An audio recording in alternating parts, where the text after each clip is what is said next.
திண்டுக்கல் மாவட்டத்தில் காமலாபுரத்திலிருந்து பொள்ளாச்சி வரை சாலை விரிவாக்க பணிகளானது துவங்கி 6 ஆண்டு காலங்கள் ஆகியும் இன்னும் நிறைவடையப்படவில்லை. அதுவும் குறிப்பாக செம்மடப்பட்டியிலிருந்து நமது மூலச்சத்திரம் வரைக்கும் உள்ள மேம்பால பணிகளானது தொய்வடைந்திருக்கிறது. இதனால் ஏகப்பட்ட பிரச்சனைகளை நாங்கள் சந்திக்கிறோம் என்று இந்த பகுதி மக்கள் சொல்லியிருக்காங்க. இவங்க என்னென்ன பிரச்சனைகளை சந்திக்கிறாங்கிறத நம்ம நேரடியாகவே அவங்க வந்திருக்கிறாங்க. அவங்ககிட்டே நம்ம விசாரிப்போம்.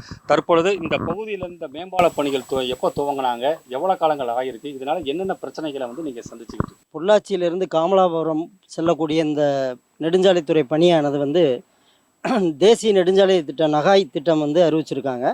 இது என்னென்னா 1956 தேசிய நெடுஞ்சாலைகள் சட்டத்தை பயன்படுத்தி இந்த ரோட்டை போட்டுக்கிட்டு இருக்காங்க. இதற்கான நிலஎடுப்பு மற்றதெல்லாம் நடந்து இந்த பணிகள் 2018 காலத்தில் இந்த லக்கையங்கோட்டையில் மிக அருகாமையில் இருக்கக்கூடிய லக்கையங்கோட்டையில் தான் பூமி பூஜை போட்டு ஆரம்பித்தாங்க.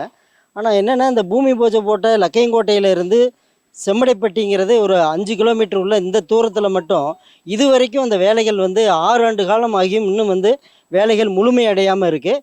அதே மாதிரி மிகவும் தொய்வான முறையில் தாமதமாக ஆமை வேகத்தில் இந்த வேலைகள் நடந்து வருது அப்படிங்கிறது மிகவும் கவலைக்குரிய விஷயமாக இருக்குது.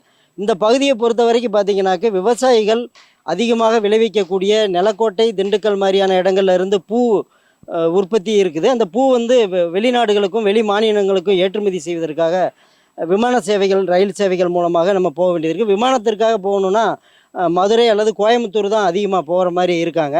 அப்போ இந்த குறிப்பிட்ட பாதையை கடந்து செல்வதற்கு இந்த குறிப்பாக ஒட்டஞ்சத்திரத்தில் இந்த லக்கையங்கோட்டையிலிருந்து மூலச்சத்திரம் வரைக்கும் இருக்கக்கூடிய 2 கிலோமீட்டர் தூரத்தை கடந்து செல்வதற்கு 3 மணி நேரம் காலதாமதம் ஆகுது. இந்த காலதாமதத்தினால அவங்க உற்பத்தி பொருளை கொண்டு போய் விவசாயிகள் அங்கே விமான நிலையம் சரியான நேரத்தில் கொண்டு போக முடியாதனால விற்பனை ஆகாமல் திரும்பி வந்துடுது. அது வேஸ்ட் ஆயிடுது. அதே மாதிரி காய்கறிகளுக்கு பிரதானமாக இருக்கக்கூடிய ஒட்டஞ்சத்திரம் காய்கறி மார்க்கெட்டு இங்கேருந்து அருகாமையில் ஒரு 5 கிலோமீட்டரில் தான் இருக்குது. அந்த விவசாயிகள் இந்த பகுதியினுடைய இப்போ விவசாயிகள் காய்கறி மார்க்கெட்டு கொண்டு வரதும், மார்க்கெட்டில் இருந்து வெளி மாநிலங்களுக்கு வெளிநாடுகளுக்கு கொண்டு வரதுக்கும் இந்த ரோடு பிரதானமான சாலை போக்குவரத்தாக இருக்குது. அது இந்த காலதாமதம் ஆகிறதுனாலையும் ரோடு சரியான வகையில் வேகத்தில் போய் சேர முடியாதனால, குறிப்பிட்ட காலத்தில் போய் சேர முடியாதனால அந்த பொருள்களுக்கும் விலை கிடைக்க மாட்டேங்குது. அதுவும் வேஸ்ட் ஆகிடுது. அதே மாதிரி பார்த்திங்கன்னா காலை மாலை நேரங்களில் பள்ளி கல்லூரி மாணவர்கள், நோயாளிகள் சென்று வருவதற்கு இந்த பகுதியில் பஸ் வாகன போக்குவரத்துகள் மிகவும் தாமதமாக போகிறது. அவங்க குறிப்பிட்ட நேரத்தில் போய் சேர முடியல, மன உளைச்சலுக்கு ஆளாயிடுறாங்க. அதே மாதிரி நோயாளிகள் ஒரு கடுமையான நோய் தாக்குதல் ஏற்பட்டு வெளியில் போகணுன்னா திண்டுக்கலோ, அவசர சிகிச்சைக்காக திண்டுக்கல், கோயம்புத்தூர், மதுரை இந்த மாதிரி போகணும்னா இந்த ரோட்டில் தான் போகணும். இது பிரதானமான ஒரு சாலை. இந்த ரோட்டில் பார்த்திங்கன்னா இந்த ஆம்புலன்ஸு கூட சரியான நேரத்தில் போகிறதுக்கான வழி அமைக்காதனால உயிர் சேதங்கள் ஏற்படக்கூடிய ஒரு ஆபத்தெல்லாம் இருக்குது அப்படிங்கிறதையும் நம்ம பார்க்க வேண்டியது இருக்குது. அதே மாதிரி இந்த திட்டத்தில் அறிவிக்கப்பட்ட வேலையில் சில இடங்களில் பிட்டாக வேலைகள் நடந்திருக்கு. காமலாபுரம் வரைக்குமே சில இடங்களில் வேலைகள் நடந்திருக்கு.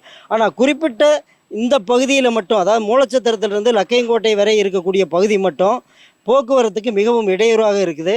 அதே மாதிரி பணிகள் இன்னும் முடிவடையவே இல்லை. 6 ஆண்டுகளாகியும் ஆமை வேகத்தில் பணிகள் நடந்துக்கிட்டு இருக்கிறதுனால இன்னொரு விஷயம் என்னென்னா, இந்த மாற்றுப்பாதை சரியாக அமைச்சு கொடுக்காதனால மண்ணு தூசியும் பறந்து நோயாளிகள் அதிகமாக இருக்கக்கூடிய ஒரு சூழ்நிலையும் இருக்கிறதுனால நகாய் திட்டம் இதில் உடனடியாக கவனம் செலுத்தி இந்த குறிப்பிட்ட தூரத்தில் இருக்கக்கூடிய இந்த வேலைகளை விரைந்து முடிக்கணும். அதே மாதிரி பொள்ளாச்சியிலிருந்து காமலாபுரம் செல்லக்கூடிய அந்த சாலை விரிவாக்க பணிகளையும் உடனடியாக முடிக்கணும் அப்படின்னு சொல்லி இந்த பகுதியினுடைய மக்கள் சார்பாக கேட்டுக்கொள்கிறேன். தற்பொழுது பார்த்திங்கன்னா இந்த பகுதியில் சுமார் 2 கிலோமீட்டர் நடக்கக்கூடிய இந்த பணிகளானது 6 ஆண்டு காலங்களாகியும் நடைபெறாததுனால பள்ளி கல்லூரிக்கு செல்லக்கூடிய மாணவ மாணவிகள், மருத்துவ வசதிக்காக செய்யக்கூடிய நோயாளிகள், விமானம் மூலியமாக காய்கறிகளையும் பூக்களையும் கொண்டு செல்லக்கூடிய வாகன ஓட்டிகள் மற்றும் இந்த பகுதியில் பிரசித்தி பெற்று இருக்கக்கூடிய பழனிக்கு செல்லக்கூடிய பக்தர்கள், அது மட்டுமல்லாமல் இந்த பகுதியிலிருந்து ரயில் மூலமாக சென்னையோ கன்னியாகுமரி பகுதியிலேயோ வேலை வாய்ப்புக்காக செல்லக்கூடிய இளைஞர்கள் போன்றவர்கள் பெரிதும் பாதிக்கப்படுகிறார்கள். சாலை விரிவாக்க பணி என்பது பொதுமக்களின் நலன் கருதி அவர்களுக்கு இலக்கை இருக்கக்கூடிய இந்த பணியானது 6 ஆண்டு காலங்களாகியும் நிறைவடையாத காரணத்தினால் பெருந்த இன்னல்களுக்கு உள்ளாகி இருக்கிறோம். இந்த பணிகளை விரைந்து முடிக்க வேண்டும் என்ற ஒரு கோரிக்கையை நம்மளோட வச்சிருக்கிறாங்க. நியூஸ் 18 தமிழ்நாடு செய்திகளுக்காக திண்டுக்கல்லிலிருந்து சங்கர்.